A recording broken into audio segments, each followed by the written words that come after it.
कहानी शुरू होती है एक रेगिस्तान को दिखाते हुए। बहुत से लोग यहाँ पर इल्लीगली कुछ नायाब मकड़ियों को पकड़ने के लिए आए थे। ये जहरीली मकड़ियाँ हर जगह से नहीं मिलती। इन्हें पकड़ना या पालना इल्लीगल था और इल्लीगली ही इन्हें बेचने पे इन लोगों को बहुत से पैसे मिलने वाले थे। काफी देर ये लोग सहरा में इधर उधर फिरते हैं और आखिर फिर इस ग्रुप के एक आदमी को एक पत्थर के नीचे इन मकड़ियों का घर नजर आ ही जाता है। वो आवाज लगाकर अपने साथियों को मकड़ियों के मिलने के बारे में बता चुका था। सभी एक्साइटेड होकर भागते हुए यहाँ पे आते हैं। रेत पे बने इस सिंक होल में इन्हीं मकड़ियों के घर के अंदर ये एक खास किस्म का स्प्रे करते हैं। तो उसके कुछ देर बाद ही धड़ धड़ वो काली मकड़ियाँ अपने होल से बाहर निकलने लगी थी। इन मकड़ियों में से एक मकड़ी इन्हीं के ग्रुप के एक साथी के ऊपर हमला कर देती है, जिस मकड़ी के काटते ही वो बुरी तरह तड़पने लगा था। ये ग्रुप वाले अपने साथी को बचाने के बजाय यहाँ मकड़ियाँ जमा करते रहते हैं, जिसके बाद वो अपने तड़पते हुए साथी को मारकर यहाँ से जा चुके थे। सीन कट होकर हमें फ्रांस में केलब नामी एक लड़के को दिखाया जाता है। केलब इस टाइम चोर मार्केट में था, जहाँ लोग अपना चोरी किया हुआ सामान बेचा करते थे। ऐसे हम अंदाजा लगा सकते हैं कि वो भी एक चोर ही है। यहाँ वो अपना चोरी किया हुआ सामान बेचने के बदले डीलर से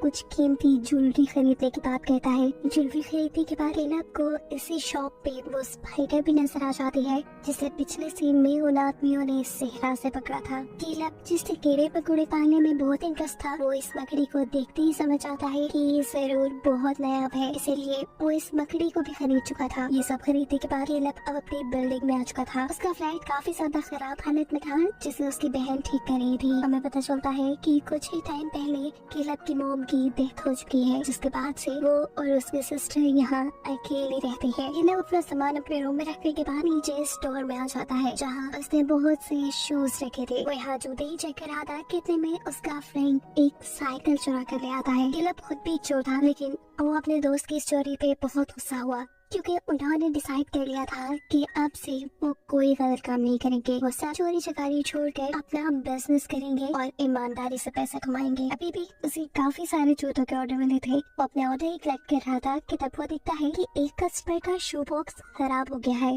खराब शू बॉक्स के अंदर तो ऑर्डर नहीं दे सकता था, इसीलिए वो घर से एक नया शू बॉक्स लेने जाता है। घर आते ही वो देखता है कि उसके रूम की इलेक्ट्रिसिटी बंद, और ये देख उसका दिमाग खराब हो जाता है कि रूम की लाइट्स बंद करना समझो एक बहुत बड़ा जुर्म था, क्योंकि वहाँ उसने बहुत से इंसेक्ट्स यानी कीड़े मकोड़े पाले थे जो बिना लाइट के कम टेम्परेचर में मर जाते। केलब अपने सिस्टर से कहता है, यार तुम ये सब क्यों करती हो? क्या जरूरत थी मेरे रूम की लाइट बंद करने की? जवाब में वो कहती है, तुम्हें पता है इलेक्ट्रिसिटी बिल्स कितने आ रही है? सारी लाइट्स तुम्हारे कमरे में ऑन रहती हैं। बिल्स कौन देगा? कहाँ से पैसे आएंगे? कुछ सोचा है तुमने? वैसे भी कीड़े मकोड़े हमें कुछ नहीं देने वाले। जवाब में अपनी बहन से कहता है, यार सोचा था मैंने अपने जूतों का बिजनेस स्टार्ट किया है, वहाँ से पैसे आएंगे, हम सब मैनेज कर लेंगे। लेकिन उस बहन को उसकी बातों पे कोई एतबार नहीं था। केलब अपने रूम की लाइट ऑफ करता है और अपने सभी इंसेक्ट्स को चेक करता है। वो यहाँ अपनी नई लाई हुई मकड़ी को भी एडजस्ट करने की कोशिश करता है, लेकिन उसके लिए यहाँ कोई खास जगह नहीं थी। इसलिए अब जो टूटा शू बॉक्स उसके हाथ में था, केलब उसी के अंदर उस मकड़ी को रख चुका था। ये सब करने के बाद वो चलना चाहता है अपनी मॉम की फ्रेंड की पार्टी में। अपनी मॉम के पढ़ने के बाद वो इन्हें अपनी मॉम ही समझता था। ये लेडी भी केलब से बहुत प्यार करती थी, और आज जो केलब ने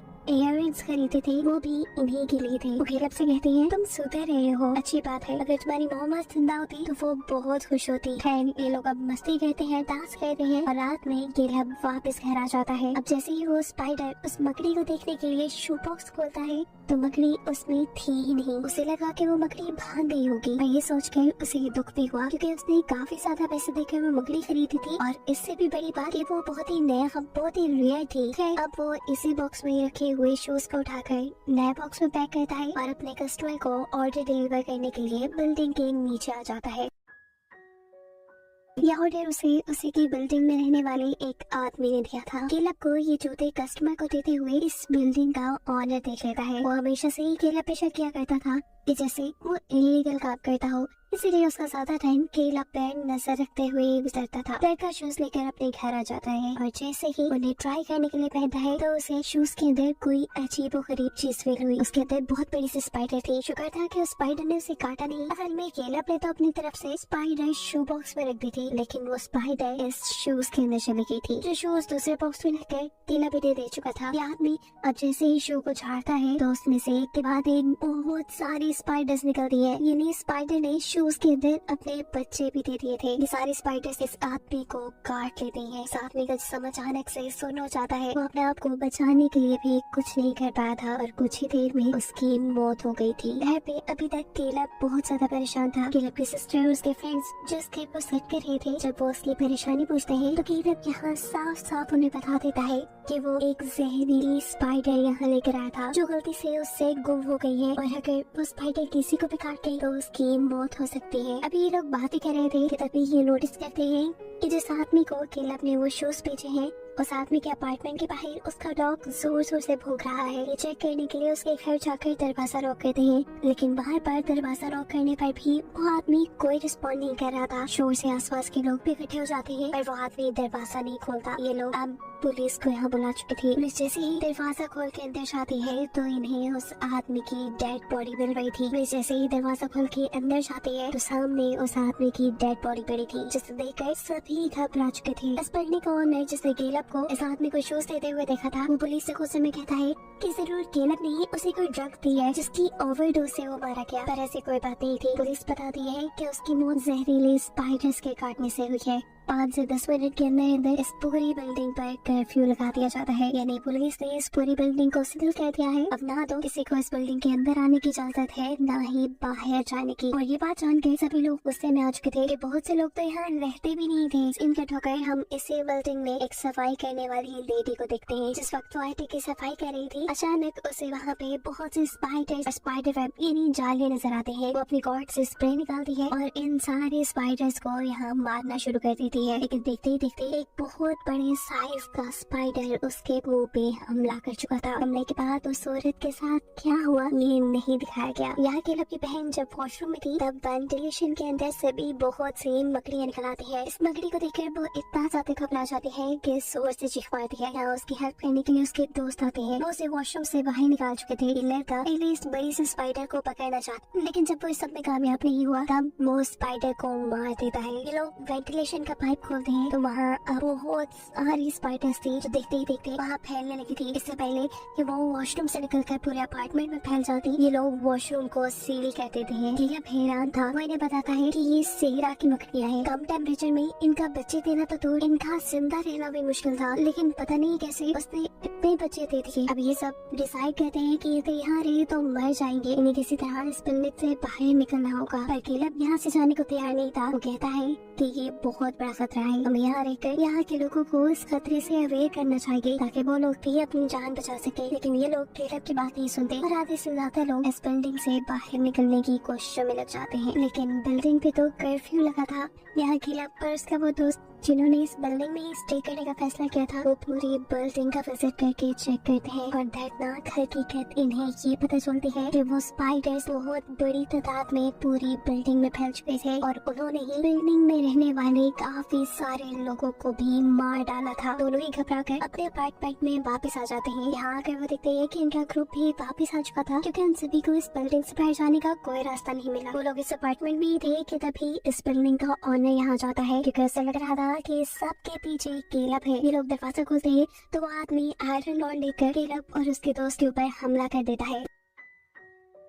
वो पुलिस को ये प्रूफ देना चाहता था कि सबके पीछे केलब है, इसीलिए वो उनकी घर की तलाशी लेने वाला था। ऐसे में वो केलब के रूम के साथ साथ वो वॉशरूम भी खोल देता है जिसमें बहुत सी स्पाइडर्स थी। और स्पाइडर्स को बाहर निकलता हुआ देखकर ये लोग अपनी जान बचाकर इस अपार्टमेंट से बाहर आकर इस अपार्टमेंट को लॉक कर देते हैं क्योंकि वो भी अब खतरे से खाली नहीं रहा था। अपार्टमेंट के अंदर जो लड़का गया था ये स्पाइडर्स अब उसे भी मार चुकी थी और उसकी मौत देखकर ये सभी बहुत ज्यादा घबराए हुए थे। यहाँ केलब को याद आता है कि इस बिल्डिंग से बाहर निकलने का एक रास्ता पार्किंग लॉट पे है, लेकिन जब ये लोग पार्किंग लॉट की तरफ जाते हैं तो वहाँ पर भी बहुत बड़े बड़े स्पाइडर्स ने अपने जाले बनाए हुए थे। इन्हें अगर इस जगह से बाहर जाना था तो लाइट ऑन रखनी थी, लेकिन पार्किंग लॉट की लाइट के तो सेंसर्स थे, वहाँ से जो कोई भी गुजरता था तो लाइट सिर्फ 1 मिनट के लिए ऑन रहती थी। लाइट ऑन करके लोग बिना आग के तेजी से आगे बढ़ने की कोशिश करते हैं, लेकिन इस सब में केलब की सिस्टर पीछे रह जाती है। इससे पहले कि स्पाइडर्स उसे काट लेती, उसके पास एक लाइटर था। जो जलाकर वो यहाँ से आगे आने में कामयाब हो चुकी थी।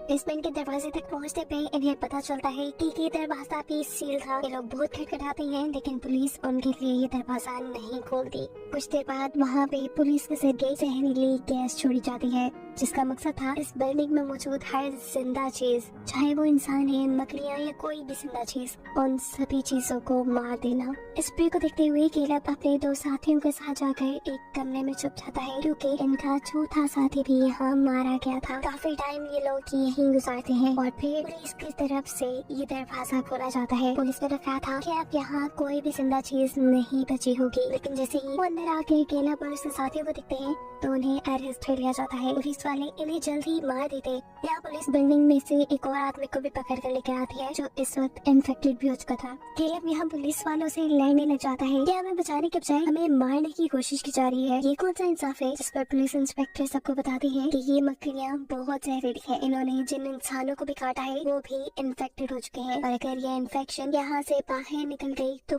पूरा का पूरा मुल्क इससे खतरे में पड़ जाएगा और हम ऐसा होने नहीं दे सकते। अब कुछ ही देर में केलब उसके सिस्टर और उसकी फ्रेंड को भी मार दिया जाता, लेकिन तभी वो आदमी जो यहाँ पे जख्मी था वो इन सबको बताता है कि इनके पिछले रूम में बहुत सी स्पाइडर्स अभी भी जिंदा है। वो उन लोगों से कहता है कि तुम लोग इन्फेक्टेड नहीं हो, तुम लोग अपनी जान बचाकर यहाँ से बाहर जा सकते हो और ऐसे दुनिया को भी कोई खतरा नहीं होगा। वो उनकी मदद करने को यहाँ इसलिए तैयार था क्योंकि वो खुद मरने वाला था। यहाँ वो पुलिस को चकमा देते हुए वो दरवाजा खोल देता है, जिसके अंदर बहुत सी मकड़ियाँ थी। इनका साइज इतना बड़ा था जैसे एक डॉग का साइज। इनके बाहर निकलते ही पुलिस और सोल्जर सभी इनके ऊपर गोलियां चलाना शुरू कर देते हैं। कोई इनके ऊपर जहरीला स्प्रे कर रहा था तो कोई इन्हें मार रहा था। जिस वक्त पुलिस वाले इनको मारने में बिजी थे, केलब उसकी बहन और उसकी फ्रेंड यहाँ से निकलने में कामयाब हो जाते हैं। बाहर बहुत सी वैन्स खड़ी थी, जिसमें से एक वैन में ये लोग बैठ चुके थे।